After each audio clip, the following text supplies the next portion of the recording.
Hi friends, welcome to our channel. అందరు బాగున్నారు కదా? మేము బాగున్నామండి. మీరు బాగుండాలని కోరుకుంటున్నాము.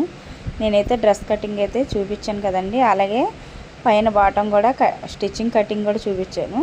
కింద వచ్చేసి ఇలాగా లెహంగా అండి. కింద వచ్చేసి మనకి ఇలా కుచ్చులు ఫ్రాకు చూడండి, చిన్న చిన్న ఫ్రిల్స్ పెట్టి, అలాగే మనకి మధ్యలోనూ కుచ్చులు వస్తాయి, చివర అంచులు కుచ్చులు వస్తాయండి. ఫ్రిల్స్ ఫ్రాక్ అండి. ఇది చాలా కష్టం అండి, చాలా టైం తీసుకుంటుంది. ఈ ఫ్రాక్ అయితే వచ్చేసి నాకు 2 గంటలు టైం పట్టిందండి. అయితే ఇంకా సాయంత్రానికి అయితే నేను ఫ్రాకు టైంకి ఇవ్వలేకపోయాను, టైం ఎక్కువ తీసుకుందండి. అయితే రెడీమేడ్ డ్రెస్సులు అయితే తీసుకొచ్చాను కదా, మన ఛానల్లో అయితే వీడియోలో పోస్ట్ చేస్తానండి. చూడండి, డ్రెస్సులు అనేది తీసుకొచ్చాము, షాపింగ్ చేసి వచ్చాము. కేక్ కటింగ్ అంతా అయిపోయిన తర్వాత, షాపింగ్ చేసి వచ్చి కేక్ కటింగ్ ఇవన్నీ అయిపోయిన తర్వాత నేను మిగతాది బ్యాలెన్స్ ఉన్నది స్టిచ్చింగ్ చేశాను.